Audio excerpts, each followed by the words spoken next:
Hello friends, today we are going to start first lecture of subject Yarn Manufacture 3 for 5th Sem BTech Textile Technology. Myself Dr. Rajiv Kumar Chaudhary, and we will be studying today objects of comber and why we are combing the material. First of all, we should know what are the objects of combing. In the market we see so many fabrics of cotton fabrics.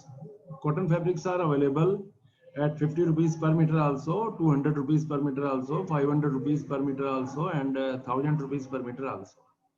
So what is the difference in the quality of these fabrics? Generally, 50 rupees per meter, the fabrics which are made for very common use pajama, latha, they are not combed. And very fine fabrics, very costly fabrics for shirting, kurta pajama and dhoti and sarees, fine gowns, they are generally combed. And this combing machine is used for costly fabrics because we have to use extra number of machines for this purpose, and that's why cost of the fabric increase. So if the fabric is made out of combed yarn, the cotton fabric will be generally softer, lustrous, and whiter. So that is the difference. There are some difference in the yarn and fabric qualities, and how this difference in the yarn and fabric quality is coming, that we will study today. So first object of combing is elimination of precisely predetermined quantity of short fibers. Means cotton fiber is containing short fibers. Fibers are not of equal length, so we have to remove the short fibers. Only the long fibers are good for spinning, and if we will remove the short fiber, then improvement in the yarn qualities and fabric quality will be there. So precisely predetermined means depending upon the properties of the fibers, we will decide in advance that how much short fibers are to be removed. Suppose 25% short fibers are present in the cotton material, then we will remove 20% noil or waste. So we want that most of the short fibers should be removed. Although it is not possible to remove all the short fibers, we will try that maximum short fibers are removed. Next is elimination of the remaining impurities. So material has already passed through blow room and carding machine, and most of the impurities have already been removed. So whatever are the remaining impurities, that will be removed in the combing machine. So combined cleaning efficiency of the blow room and card is of the order of 95 to 98%. So what are impurities are left, that should be improved by the comber. Next is elimination of large proportion of the nets in the fiber material. Nets are objectionable fault in yarn and fabric. It is small entanglement of fibers and appears like a dot in the fabric, and it is objectionable. So the maximum number of nets in the fibers should be removed. Next is formation of sliver having maximum possible evenness. So for combing to take place, we will be feeding lap sheet, and delivery material will be in the form of sliver. So sliver should be even, it should be regular. So we will try that sliver should have maximum possible evenness, so that even yarn and smooth fabric is formed out of this combed yarn. So what are the benefits of combing? As I have told you that in the fabric we are getting some improved qualities. The fabric is whiter, lustrous, softer. So how these are the properties which we are getting in the fabric. In the yarn also there are some changes in the properties. For example, yarn imperfections are reduced. Means yarn imperfections means the thin places, thick places, and naps. So there is some reduction in the thin, thick, and naps. And how much improvement is there? So we can see that yarn imperfections is their improvement is of the order of 75%. So up to 75%, the yarn imperfections are reduced. That is the biggest benefit of. That's why the fabric is looking very clean, white, smooth. And then yarn evenness. Yarn evenness is also improved of the order of, means if we are combing the material and if we are not combing the material, what will be the difference? So if we are combing the material, yarn will be more regular. And there is some improvement in the yarn strength also. And this also reduces the end breakage rate at the machines. The worker efficiency is more, and number of knots and imperfections are also less.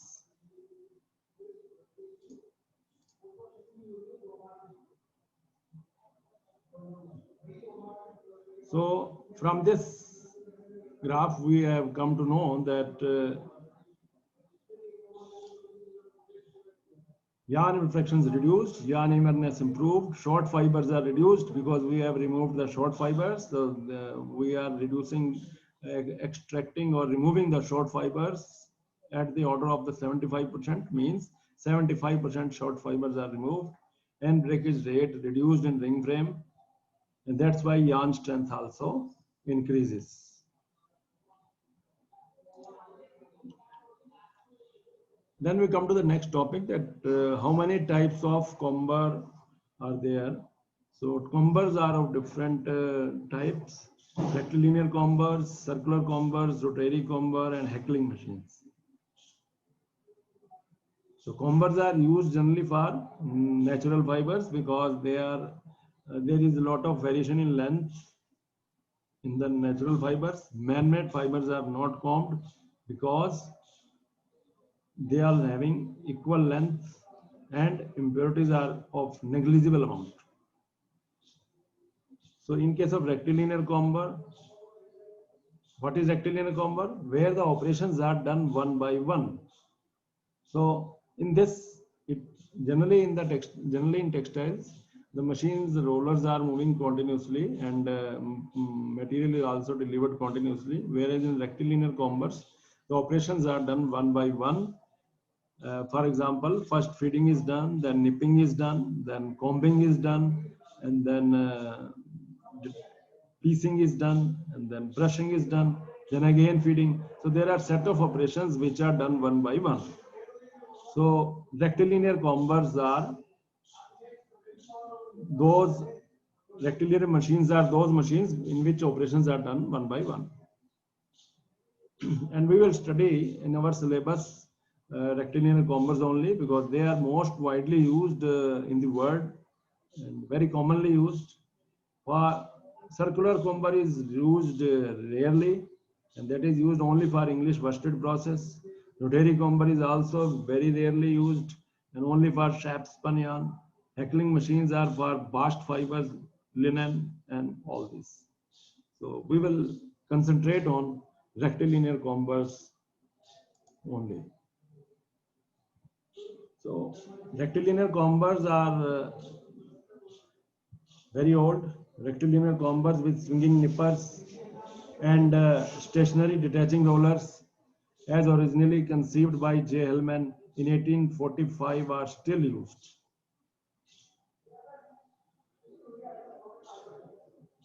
Combers were initially introduced by Hellman in 1845, and the same basic principle is used till today also, although there have been a lot of improvements and modernization, but the basic principle is same. So as you know, research activity is a continuous process, modernization is a continuous process. Man has always tried to get more production and better quality. That's why it has been, so many changes have been made in the comber machine. So this machine was further developed by Nesmith in 1902 also. And after that also it is a continuous operation, continuously developed till today, so that modern comber is 8-headed. At present, the modern comber is 8-headed, means 8 laps are fed and we are getting 2 slivers as an output. Means out of 4 heads, 1 sliver is formed, and out of another 4 head, another sliver is formed. So 8 heads are there in the comber machine. Now question comes that how much noil or waste should be extracted? Noil and waste is same thing. Noil means waste extracted at the comber machine.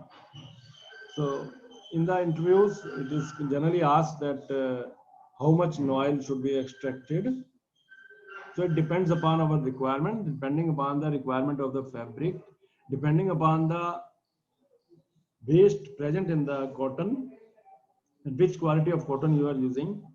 So combing can be of 3 types. Number 1 is semi combing, another is normal combing, another and next is super combing. So semi combing is that in which 5 to 10% noil percent is removed. This is also called upgrading, means improving the grade by 1 step only, slight improvement in the quality. But normal combing means when the noil percentage removed is 10 to 20%. And next is super combing, where the noil removed is more than 20%.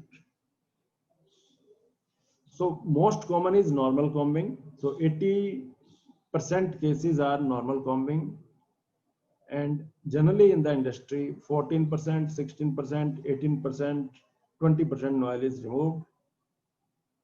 And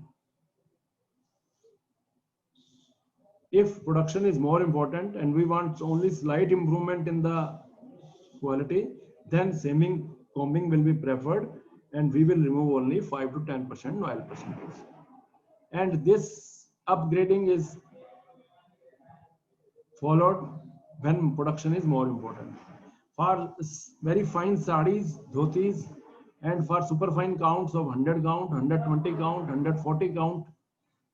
So very good quality cottons, American cotton, Egyptian cotton, Vara Lakshmi cotton, Digvijay. So these cottons are used.